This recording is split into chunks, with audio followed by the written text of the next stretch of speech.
All right, welcome back, everybody. This is Zaxtor99, the narrator for these Chillers short stories in this series that I started.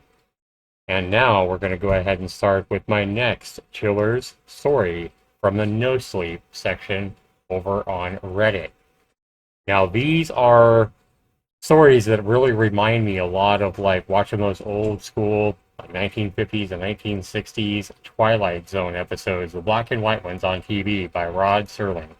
I used to love those, and a lot of these little stories that I'm picking out here kind of remind me a lot of some of those. I'm really enjoying reading them. I'm hoping you guys are enjoying listening to my new Chiller series. And if you guys have written a no sleep short story over on Reddit, or you know of one, please email me at chillersubmission@yahoo.com. I'll read all these emails from that email address right there. And if you've written it yourself, obviously give me permission to read it on my new Chiller series, and it just might be chosen for a future Chillers episode. So I do want to go and thank you guys for watching this. Let me know, what you think of this particular story in this episode tonight. And remember, if you know of a great story over there on No Sleep that would make a great Chillers episode, let me know at chillersubmission@yahoo.com. Without further ado, guys, let's go ahead and start this next Chillers episode. All right, this is a horror story from over on the No Sleep Reddit forum. It's by Unalloyed Saint Trina, and the title is "This is the Truth About the Birdhouses That My Great-Grandfather Built, the Hell That They Created." God, I'm so sorry, Eli. I promise you I didn't know. My best friend died a week before my 12th birthday. His death wasn't anyone's fault. Eli was an avid swimmer. He may have looked scrawny at first glance, but put that kid in a body of water and he'd be outmaneuvering people twice his age, swimming vicious laps around stunned high school seniors like a barracuda. All the other kids who spent time in the lake, they were just tourists, foreigners who had a superficial understanding of the space. For Eli, it was different. He was a native, seemingly born and bred amongst the wildlife that also called the water their home. It was his element. It was cloudy that day. Maybe the overcast sky concealed the jagged rock under the surface where Eli dove in. Or maybe he was just too comfortable with the lake for his own damn good and wasn't paying enough attention. In the end, the mechanics of his death don't matter. But I found myself dwelling on them over the last 8 years, all the same. Probably because they're a mystery, a well-kept secret between Eli and his second home. I like to imagine that he experienced no pain. If there was no pain, then his transition into the next life must have been seamless, figured. One moment, he was feeling the cold rush of water cocooning around his body as he submerged. And then, before his nerves could even register the skull fracture, he was gone. Gone to whatever the next cosmic step truly is, whether it's heaven, oblivion, or some other afterlife in between those two complete opposites. And that's what I believed when I was growing up, at least. It helped me sleep at night, comforting lie to quiet a grieving heart. Now, though, I'm burdened with the truth. He didn't go anywhere. For the last 8 years, he's been closer than I could have ever imagined. My great-grandfather lived a long, storied life. He grew up outside of Mexico City in the wake of the revolution. Born the same year that Diaz was overthrown, actually. Immigrated to southern Texas in the 40s. Fought in World War II. Well, fought may be a strong word for his role in toppling the Nazi regime. Antonio's official title? Engineer. For those of you who are unaware, carrier pigeons played a critical role in wartime communications well into the first half of the 20th century. Allies had at least 250,000 bred for that sole purpose. Renowned for their speed and accuracy in delivering messages over enemy-held territory, where radios failed, pigeons were there to pick up the slack. And like any military battalion, They needed a trainer and a handler, and that's where Antonio came in. It sounds absurd nowadays, but I promise it's all true. It wasn't something he just did on the side either. It was his exclusive function on the front line. When a batch of pigeons were shipped to his post, he'd evaluate them, separate the strong from the weak. The strong were stationed in a pigeon loft, which, to my understanding, was basically a fancy name for a coop that could send and receive messages. The job fit him perfectly. Antonio's passion was ornithology. He grew up training seabirds to be messengers under the tutelage of his father, and he abhorred violence on principle. From his perspective, if he had to be drafted, there wasn't a better outcome. That said, the front line was dangerous even if you weren't an active combatant. One spring morning, German planes rained the breath of hell over Antonio and his compatriots. He avoided being caught in the actual explosive radius of any particular bomb, but a ricocheting fragment of hot metal still found its way to the center of his chest. The shrapnel, thankfully, was blunt. It just fractured his sternum without piercing his chest wall. Even so, the propulsive energy translated through the bone and collided into his heart, silencing the muscle in an instant. Commotio cordis, medical jargon for a heart stopping from the sheer force of a blunt injury. The only treatment is defibrillation, a shock to restart its rhythm. No one knew that back then, though. And even if they did, a portable version of the device wasn't invented until nearly 15 years after the war ended. On paper, I shouldn't even exist, and neither should my grandmother, or her brother, or my mother, all of whom were born when Antonio returned from the front line. That spring morning, my great-grandfather should have died, but he didn't. The way his soldier buddies told it, they found him on the ground without a pulse, breathless. His face was waxy and drained of color, dead as a doornail. After about 20 minutes of cardiac arrest, however, he just got back up, completely without any ceremony. No big gas to refill his starved lungs. No one pushing on his chest and pleading for his return. No immaculately timed electrocution from a downed power line to reinstitute his heartbeat. Simply put, Antonio decided not to die. Scared his buddies half to death with his resurrection, apparently, two of his comrades watched the whole thing unfold in stunned silence.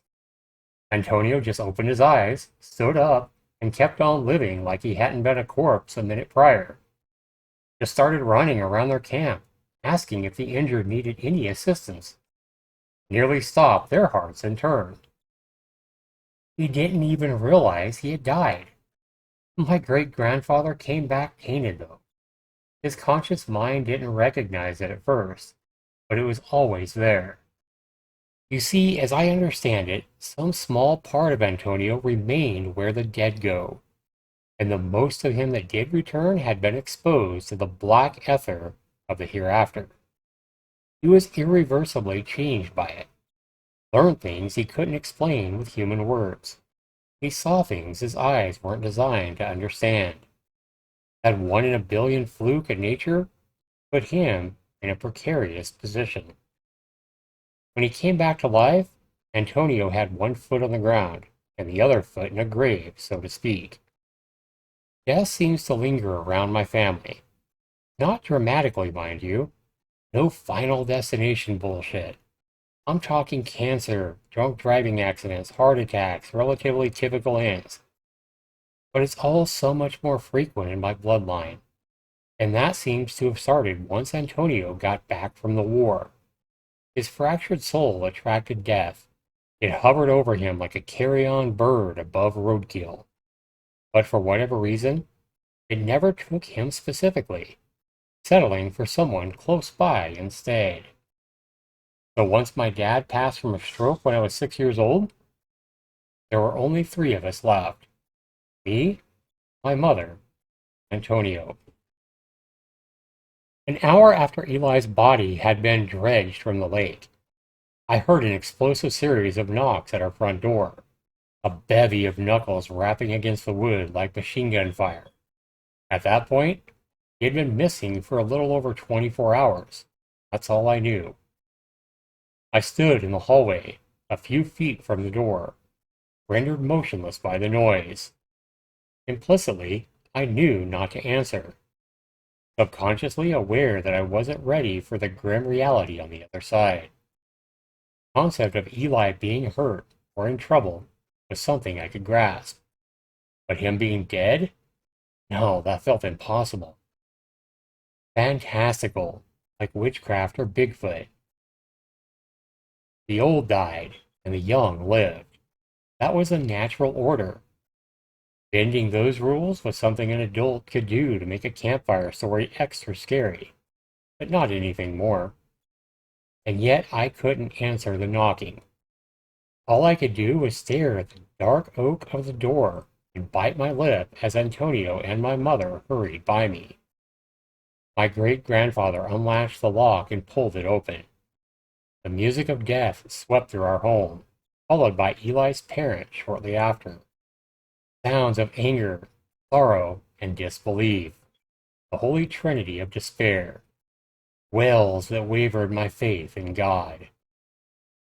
Mom guided me upstairs where Antonio went to speak with them in our kitchen.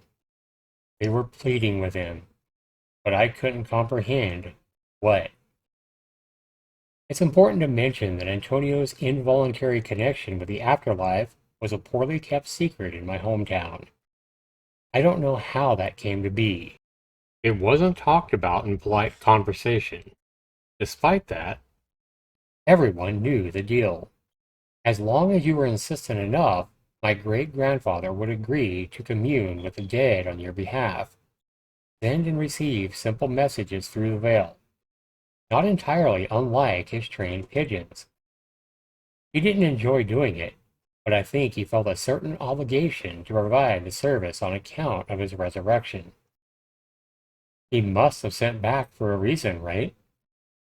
Even at just 12 years old, I sort of understood what he could do. Not in the same way that townsfolk did.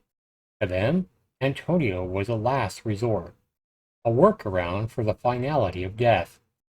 I'm sure they believed they had control of the connection, and that he wasn't putting himself at risk for when he exercised that control. They needed to believe that, so they didn't feel guilty for asking. I, unfortunately, knew better. Antonio lived with us since I was born. Although my mother tried to prevent it, I was subjected to his episodes many times throughout the years. About an hour later, I fell asleep in my mom's arms, out of tears and exhausted from the mental growing pains.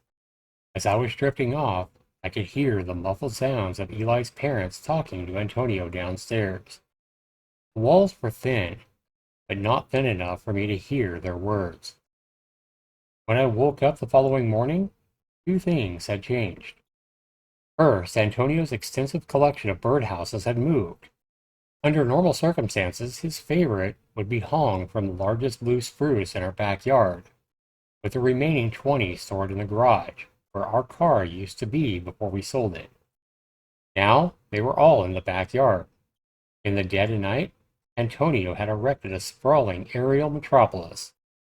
Boxes with varying colorations, entrance holes, and rooftops hung at different elevations among the trees, roughly in the shape of a circle a few yards from the kitchen window. Despite that, I didn't see an uptick in the number of birds flying about our backyard. Quite the opposite. However, I can't recall ever seeing a bird in our backyard again after that. Whatever was transpiring in that enclosed space, the birds wanted no part of it. But between the spruce's densely packed silver blue needles and the wooden cityscape, it was impossible for me to tell what it was like at the center of that circle just by looking at it, which dovetails into the second change. From that day forward, I was forbidden to go near the circle under any circumstances. In fact, I wasn't allowed to play in the backyard at all anymore, my mom added. sitting across from me at the breakfast table that morning, sporting a pair of black and blue half crescents under her eyes, revealing that she had barely slept. I protested, but my mom didn't budge an inch. If I so much as stepped foot in the backyard, there would be hell to pay, she said. And when I found I wasn't making any headway arguing about how unfair that decision was, I pivoted to asking her why I wasn't allowed to go in the backyard anymore. But she wouldn't give me an answer to that question either. So, wrought with grief and livid that I wasn't getting the full story, I told my mom, in no uncertain terms, that I was going to do whatever I wanted to do, and she wasn't going to stop me. Slowly, she stood up, head down, her whole body tremoring like an earthquake. And then she let go. All the feelings my mother was attempting to keep chained to her spine for my benefit, they broke loose, and I faced a disturbing mix of fear, rage, and misery. Her lips trembling, veins bulging, and tears streaming. Another holy trinity of despair.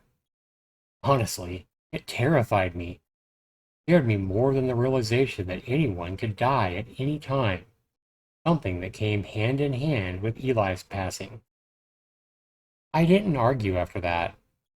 I was too much afraid of witnessing that jumbled wreck of emotions spilling from my mom again to protest. And so the circle of birdhouses remained unexplored. Antonio's actions there remaining unseen and unquestioned. Until last night. Now I know everything. And this post is my confession. Antonio's episodes intensified after that. Before Eli died, they'd occur about once a year. Now they were happening every other week. Mom or I would find him running around the house in a blind panic, his face contorted into an expression of mind-shattering fear, unsure of who he was or where he was. Unsure of everything, honestly, save one thing that he was damn sure about. "I want to get out of here," he'd whisper, mumble, shout, or scream. Every episode was a little bit different in terms of his mannerisms or his temperament, but the tagline remained the same. It wasn't that he was senile.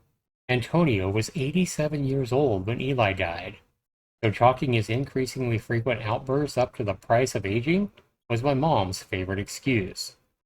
On the surface, it may have seemed like a reasonable explanation. But if being senile was the cause, why was he so normal between episodes? He could still safely drive a car, assist me with my math homework, and navigate a grocery store. His brain definitely seemed intact, outside the hour or two he spent raving like a madman every so often. The same could be said for his body. He was remarkably spry for an octogenarian.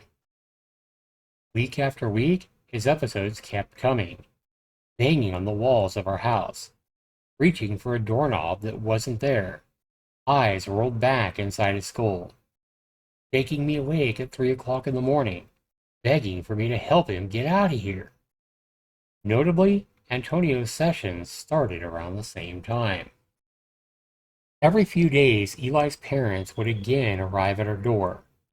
The knocking wouldn't be as frantic, and the soundtrack of death would be quieter. But I could still see the misery buried under their faces. They exuded grief, puffs of it jetting out of them with every step they took, like a balloon with a small hole in the process of deflating. But there was something else there too, a new emotion my 12-year-old brain had a difficult time putting a name to. It was like hope without the brightness. Big, colorless smiles, wide, empty eyes. Seeing their uncanny expressions bothered the hell out of me, so as much as I wanted to know what they were doing with Antonio in the basement for all hours on end. I stayed clear. Just accepted the phenomenon without questioning it. If my mom's reaction to those birdhouses taught me anything, it's that there are certain things you're better off not knowing.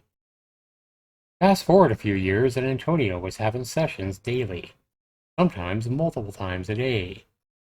each with different people. Whatever he had been doing in the basement with Eli's parents, those strangers had come to want the same service. There was only one common thread shared by all of Antonio's guests as well. Someone they loved had died some time after the circle of birdhouses in our backyard appeared. As his sessions increased, our lives began improving.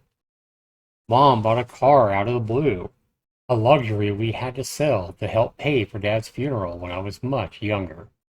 And there were talks of me attending to college. I received more than one present under my Christmas tree, and I was allowed to go wherever I wanted for dinner on my birthday. Cost be damned. And meanwhile, Antonio's episodes continued to become more frequent and more unpredictable. It got so bad that Mom had to lock his bedroom door from the outside at night. He told me it was for his own protection, as well as for ours. Ultimately, I found myself shamefully relieved by the intervention. We were safer with Antonio confined to his room while we slept. But that didn't mean we were shielded from the hellish clamor that came with his episodes, unfortunately. Like I said, the walls were thin. One night, when I couldn't sleep, I snuck downstairs looking to pop my head out the front door and get some fresh air. The inside of our house had a tendency to wick up moisture and hold on to it for dear life, which made the entire place feel like a greenhouse during the summer. Crisp night air had always been the antidote, but sometimes the window in my bedroom wasn't quite enough. When that was the case, I'd spend a few minutes outside. For most of my childhood, that wasn't an issue. Once we started locking Grandpa in his room while we slept, however, I was no longer allowed downstairs at night, so I needed to sneak out. When I passed Antonio's room that night, I stopped dead in my tracks. My head swiveled around its axis, now high on alert, scanning the darkness. And his door was wide open. I don't think he was inside the house with me, though. The last thing I saw as I sprinted on my tiptoes back the way I came was a faint yellow-orange glow emanating from our backyard in through the kitchen window.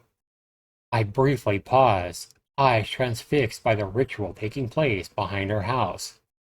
After that, I wasn't sprinting on my tiptoes anymore. I was running on my heels, not caring if the racket woke up my mom. On each of the 20 or so birdhouses, there was a single lit candle. Above the circle framed by the trees in the birdhouses, there was a plume of fine, wispy smoke, like an incense. But it didn't look like smoke was rising out of the circle. Somehow, it looked like it was being funneled into it. Earlier that day, our town's librarian, a devoted husband and father of 3, had died in a bus crash.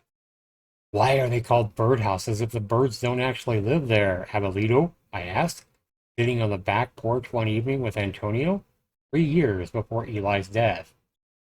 And he just smiled. He put a weathered copy of Flowers for Algernon down in his lap and thought for a moment. When he didn't immediately turn towards me to speak, I watched his brown eyes follow the path of a robin. The bird was drifting cautiously around a birdhouse that looked like a miniature floating gazebo. He enjoyed observing them. Although Antonio was kind and easy to be around, he always seemed tense, stressed by God knows what, and watching the birds appeared to quiet his mind. Eventually, the robin landed on one of the cream-colored railings and started dipping at the birdseed piled inside the structure. While he bought most of his birdhouses from antique shops and various craftspeople, he'd constructed the gazebo himself. It was a labor of love. Patiently, I waited for him to respond. I was used to his delay. Antonio physically struggled with conversation. It often took him a long time to respond to questions, even simple ones. It appeared like the process of speech required an exceptional amount of focus. And when he finally did speak, it was always a bit off-putting as well. The volume of voice would waver at random. His sentences lacked rhythm, speeding up and slowing down unnaturally, and it was like he couldn't hear what he was saying as he was saying it. so he could not calibrate his speech to fit the situation in real time. Startled by a car horn in the distance, the robin flew away. His smile waned. He did not meet my eyes as he spoke. Nowadays, they're a refuge, a safe place to rest. I mean, somewhere protected from bad weather with free bird food. Like a hotel, almost. But that wasn't always the case. A long time ago, when life was harder and people's food was harder to come by, they were made to look like a safe place for the birds to land, even though they weren't. 9-year-old me gulped. The unexpectedly heavy answer sparked a fear inside of me, and fear always made me feel like my throat was closing up. A preview of what was to come, perhaps. Premonition of sorts. Do you know what the word trap means? I nodded. 3 months ago, I was lying on the living room couch, attempting to get some homework done. Outside, late evening had begun to transition into true night. The sun had almost completely disappeared over the horizon. Darkness flooded through the house, the type of dull orange-tinted darkness that can descend on a home that relies purely on natural light during the day. When I was a kid, turning a light bulb on before the sun had set was a cardinal sin. The waste of electricity gave my dad palpitations. That said, money wasn't an issue anymore. I was free to drive up the electricity bill to my heart's content, and no one would have batted an eye. Still, I couldn't stomach the anxiety that came with turning them on early. Old habits die hard, I guess. When I had arrived home from the day's classes at a nearby community college, I was disappointed to find that Mom was still at her cancer doctor appointment, which meant I had to be alone with Antonio. His room was on the first floor, directly attached to the living room. The door was ajar and unlatched, 3 differently shaped locks dangling off the knob, swinging softly in a row like empty gallows. Through the open door, down a cramped narrow hallway, I spied him sitting on the side of his bed, staring at the wall opposite to his room's only window. He didn't greet me as I entered the living room, didn't so much as flinch at the stomping of my boots against the floorboards. This wasn't new. Sighing, I dropped my book on the floor aside the couch and buried my face in my hands. I couldn't concentrate on my assigned reading, futilely rereading the same passage over and over again. My mind kept drifting back to Antonio, that immortal, living statue gawking at nothing only a few feet away from me. It was all so impossibly peculiar. The man cleaned himself, ate food, drank water. According to his doctor, he was remarkably healthy for someone in their mid-90s, too. He was on track to make it to 100, maybe more. But he didn't talk, not anymore. And he moved when he absolutely needed to. His sessions with all the grieving townfolk had long since come to an end because of his mutism. Eli's parents, for whatever it's worth, were the last to go. His strange candlelight vigils from within the circle of birdhouses hadn't ended with the sessions, though. I'd seen another taking place the week prior as I pulled out of the driveway in my mom's beat-up sedan, on my way to pick up a pack of cigarettes. The thought of him surrounded by his birdhouses in the dead of night doing God knows what made a shiver gallop over my shoulders. When I pulled my head from my hands, the sun had fully set, and the house had darkened even further. I couldn't see through the blackness into Antonio's room. I snapped out of my musings and scrambled back to flick on a light, gasping with relief when it turned on and I saw his frame glued to the same part of the bed he had been perched on before, as opposed to being gone and crawling through the shadows like a nightmare. I scowled, chastising myself for being such a scaredy cat. With my stomach rumbling, I reached over to unzip my bag stationed on a nearby ottoman. I pulled a single wrapped cookie from it and took a bite, sliding back into my reclined position, determined to make a dent in my American literature homework. It needed to be halfway done. A Brave New World by Aldous Huxley before I went to sleep that night. As I tried to get comfortable, I could tell something was desperately wrong. My throat felt dry and tight. My skin itched. My guts throbbed. The breath in my chest felt coarse, like my lungs were filling to capacity with asphalt pebbles and shards of broken glass bottles. I shot up and grabbed the cookie's packaging. There was no ingredient label on it. My college's annual spring bake sale had been earlier that day, so the treat had probably been individually wrapped by whoever had prepared it. I was told the cookie contained chocolate chips and nothing else. I specifically asked if there were any tree nuts in the damn thing, to which the organizer said no. My vision blurred. I began wheezing as I stood up and dumped the contents of my backpack onto the ground, searching for my EPA pen. I wobbled, rulers and pencils and textbooks raining around my feet. Despite being deathly allergic to pecans, I had only experienced one true episode of anaphylaxis prior to that night. The experience was much worse than I had remembered. It felt like my entire body was drying out, desiccating from a grape to a raisin in the blink of an eye. Before I could locate the life-saving medication, I lost consciousness. I don't believe I fully died. Not to the extent that Antonio had, at least. It's hard to say anything about those moments with certainty, though. The next thing I knew, a tidal wave of oxygen was pouring down my newly expanded throat. I forced my eyes open, and Antonio was kneeling over me, silent but eyes wide with concern, holding the used EPA-pen in his hand. He helped me up to a sitting position on the couch and handed me my cell phone. I thanked him and dialed 911, figuring the paramedic should still check me out even if the allergic reaction was dying down now. I found it difficult to relay the information to the dispatcher, not because of my breathing or my throat. I could speak just fine by then, but I was distracted. There was a noise that hadn't been there before I had passed out. It was a distant chorus of human voices. They were faint, but I could still appreciate a shared intonation. All of them were shouting. 10, 20, 30 separate voices, each fighting to yell the loudest. And all of them originated from somewhere inside Antonio. Yesterday afternoon, at 5:42 p.m., my mother passed away, and I was there with her to the bitter end. Antonio stayed home.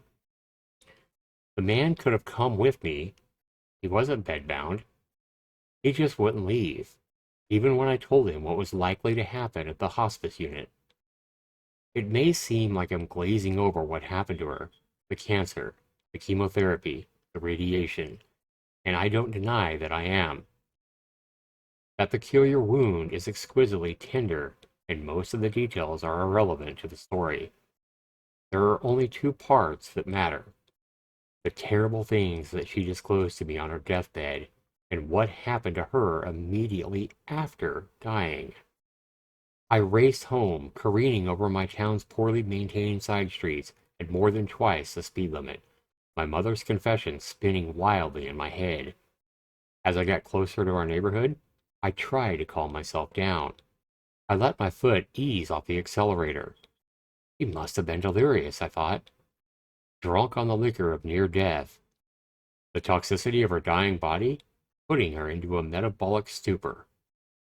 I, on the other hand, must have been made temporarily insane by grief because I had genuinely believed her outlandish claims. We must have gotten the money from somewhere else. As our house grew on the horizon, however, I saw something that sent me spiraling into a panic once more. A cluster of twinkling yellow-orange dots illuminated my backyard, floating above the ground like some sort of phantasmal bonfire. I didn't even bother to park properly. My car hit the driveway at an odd angle, causing the right front tire to jump the curb with a heavy clunk. The sound and the motion barely even fazed me, my attention squarely fixated on the circle of birdhouses adorning with burning candles. I stopped the engine with only half of the vehicle in the driveway, stumbling out of the driver's side door a second later. In the 3 months that followed my anaphylaxis, I could hear the chorus of shouting voices when Antonio was around, but only when he was very close by. The solution to that existential dilemma was simple. Avoid my great-grandfather like the plague. As long as I was more than a few feet away, I couldn't hear them, and if I couldn't hear them, I didn't have to speculate about what they were. Something was different last night, though. I heard the ethereal cacophony the moment I swung open my car door. Dozens of frenzied voices besieged me as I paced into the backyard, shouting over each other, creating an incomprehensible mountain of noise from everywhere and nowhere simultaneously. It only got louder as I approached the circle. The cacophony didn't dissuade me, though. If anything, the hellish racket inspired me. I felt madness swell behind my eyes as I got closer and closer. Hot blood erupted from my pounding heart and pulsed through my body. I was finally able to see the innards of that goddamn forbidden circle. I was finally going to know. No more secrets and no more lies. I spied a small area low to the ground where the foliage was thinner and there wasn't a birdhouse blocking the way. I ducked down and slammed my body through the perimeter head first, first tree needles scraping against my face as I pushed through. And then, near silence. When my head reached the inside, the voices had disappeared, and the only thing that replaced them was the pulpy sounds of a chewing jaw. Soft, moist grinding of teeth like a child working through a mouth overfilled with saltwater taffy. But there was no child, only Antonio, standing with his back to me, making those horrific noises. Whatever he was eating it ravenously. It sounded like he barely even paused, to swallow after each voracious bite. His arms kept reaching into something suspended in the air by a metal chain that was tethered to the thick branches above us, but I couldn't see what exactly it was with him in the way. The trees that formed the circle had grown around some invisible threshold that divided the center from the world outside, forming a tightly sealed dome. The inside offered no view of the birdhouses and their candles. However, the space was still incredibly bright, almost blindingly so. Not only that, but the brightness looked like a candlelight. Flickered like it too, but there wasn't a single candle present on the inside, and I couldn't see out into the rest of the backyard. The dense trees obscured my view of the outside. Wispy smoke filtered from the dome's roof through a small opening that the branches seemed to purposely leave uncovered, falling into whatever was directly in front of Antonio. I took a hesitant step forward, and the crunch of a leaf under my foot caused the chewing to abruptly end. His head shot up and his neck straightened. The motions were so fluid. They shouldn't have been possible from a man that was nearly a century old now. And I can't stop replaying the moment he turned in my head. Antonio swung his body to face me, cheeks dappled with some sort of greasy amber, multiple yellow-brown chunks hanging off his skin like jelly. A layer of glistening oil coated the length of his jawline. It gushed from his mouth as well as the amber chunks, forming a necklace of thick, marigold-colored globules dangling off his chin, their strands reaching as low as his collarbone. Some had enough weight to drip off his face, falling into a puddle at his feet, and his hands were slick with the same unidentifiable substance. And while he stared at me, stunned, I saw the object he had initially been blocking. It was an immaculately smooth alabaster birdhouse, triple the size of any other in our backyard, hanging from the metal chain. And two human pelvic bones flared from its roof like a pair of horns. The bones weren't affixed to the structure by nails or glue. The edges where they connected to the birdhouse looked too smooth and too polished. No, it appeared to me like they had grown from it. A chimney between those horns seemed to funnel the smoke into the box. There was a quarter-sized hole in front of it, which was still oozing the amber jelly, cascading from the opening like a viscous crystalline sausage links. With Antonio's body out of the way, I heard a disembodied voice. It wasn't shouting like the others. It was whimpering apologetically, its somber melody drifting off the smoke and into my ears, and I recognized it. It was Mom's. I took another step forward, overloaded and seething, and when I did, Antonio finally spoke. Inside the circle, he didn't have any trouble talking, but his voice seemed to echo, his words quietly mirrored with a slight delay of a dozen other voices. Listen, just listen. I I have to keep eating. If I die, then everyone inside me dies too. You wouldn't want that, right? If I decide to stop eating, that's akin to killing them, and that's unconscionable. Your mother isn't ready to go either, and that's why I'm doing this. I know she told you the truth. I know you can hear them now, too, and that's okay. I can teach you how to cope with it. We can all still be together. Just as long as I keep eating, I'll never die, which means no one else will either. I've seen the next place, the black ether. This, this is better. Trust me. My breathing became ragged. I took another step. Don't look at me like that. This isn't my fault. I figured out how to do it, sure, but it wasn't my idea. Your mother told me it would be a one-time thing. Save Eli and keep him here, for him and his parents' sake. Right what's wrong, Antonio, she had said. Make life a little more fair, they pleaded. But people talk.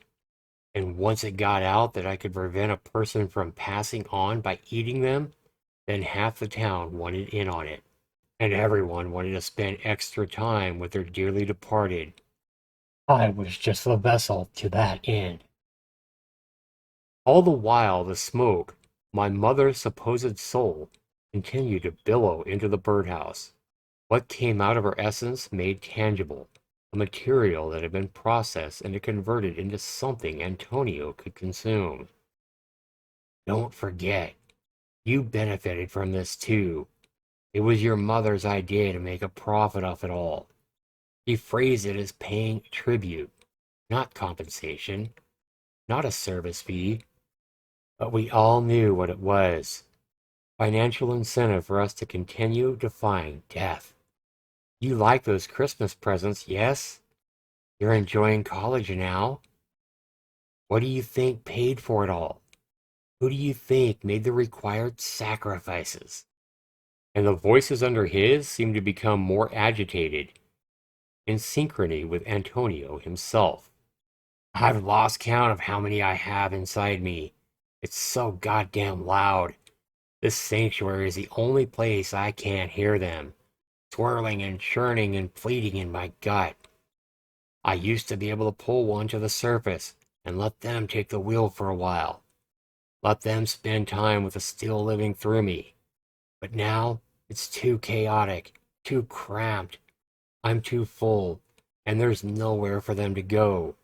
So now they're all melded together. When I try to pull someone specific up, I can't tell who they even are, or if I'm pulling up half a person or three. They all look the same, moldy amalgamations mindlessly begging to be brought to the surface. But I'm saving them from something worse. The birdhouses, the conclave. It guides them here. I light the candles and they know to come. I house them, protect them from drifting off to the ether. And as long as I keep eating, I'll never die, which means they get to stay as well. You wouldn't ask me to kill them, would you? You wouldn't damn them to the ether, would you? I can still fail him, you know. Eli, he's still here. I'm sorry that you never got to experience him through me. Your mother strictly forbade it. Called the whole practice unnatural, while hypocritically reaping the benefits of it. I would bring him up now, but I haven't been able to reach him over the last few years. He's too far buried. But in a sense, he still gets to live, even if he can't surface like he used to. Surely you wouldn't ask me to stop eating then. You wouldn't ask me to kill Eli. I know he wouldn't want to die. I know him better than you ever did now. I lunged at Antonio, tackled him to the ground aside the alabaster birdhouse. I screamed at him. No words, just a guttural noise, a sonic distillation of my fear and agony. Before long, I had my hands around his throat, squeezing. He tried to pull me off, but it was of no use. His punches had no force, and there was no way he could pry my grip off his windpipe. Even the so-called eating had prolonged his life, plateaued his natural decay. It hadn't reversed his aging. Antonio still had the frail body of an 80-something-year-old, no matter how many souls he siphoned from the atmosphere, luring them into his trap before he could transition to the next life. His face turned red, then purple-blue, and then it blurred out completely. It was like hundreds of faces superimposed over each other. The end result was an intangible wash of skin and movement. The sight made me devastatingly nauseous, but I didn't dare loosen my grip. His punches slowed. Eventually they stopped completely. My scream withered into a low, continuous grumble. I blinked. In the time it took for me to close and reopen my eyes, the candlelit dome and the alabaster birdhouse had just completely vanished. Then it was just me, straddling Antonio's lifeless body in our backyard, a starless night draped over our heads. All of his other birdhouses still hung on their nearby spruce trees, but each and every candle had gone out. I thought I heard a whisper, scarcely audible. It sounded like Mom, but I couldn't tell what she said, or even if it was really her. And then, silence. For the first time in a long while, the space around me just felt empty, and I was truly alone. Now, I think I can leave. I know I need to move on, start fresh somewhere else, and try again. But in order to do that, I feel like I have to leave these experiences behind, as much as I can anyway. Confession feels like a good place to begin that process, but I have no one to confess to. I wiped out the last of our family by killing Antonio. So this post here will have to be enough. I'm not naive. I know these traumatic memories won't slough off me like snakeskin just because I put them into words. But ceremony is important. When someone dies, we hold a funeral in their honor, and then we bury them. No one expects the grief to just disappear just because their body is 6 feet under. And yet, we still do it. We maintain the tradition, and this is no different. My mother's cremated remains will be ready soon, and once I have them, I'll scatter them over Antonio's grave, the one I dug last night, in the center of the circle of birdhouses still hanging in our backyard. This is a eulogy as much as it is a confession, I suppose. My loved ones weren't evil. Antonio just wanted to help the community. My mother just wanted to give me a better life. Their true sin was delving into something they couldn't possibly understand, believing they could control it safely, twist it into their own means. Antonio, of all people, should have understood that death is sacred. It's not fair, but it is universal, and there's a small shred of justice in the fact worthy of our respect. I hope Antonio and my mother are resting peacefully, but I haven't forgiven them yet. Someday I will, but today, it's not that day. I'm so sorry, Eli. I promise I didn't know.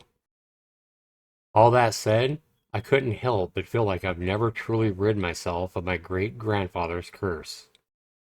As Antonio consumed more, he seemed to have more difficulty speaking. The people accumulating inside him were too loud, and I've assumed he couldn't hear them until after he started eating. Remember my recollection of Antonio explaining the origin of birdhouses? Yeah, that happened 3 years before Eli's death. And at that time, he had the same difficulty speaking. It was much more manageable, yes, but it was still there. That means he heard voices of the dead his entire life, even if he never explicitly said so, from his near-death experience onward. I'm mentioning this because I can still hear something as well. I think I can, at least. Antonio's dead, but maybe his connection to the ether didn't just close when he took his last breath. Maybe it got passed on. Maybe death hovers over me like a carrion bird now.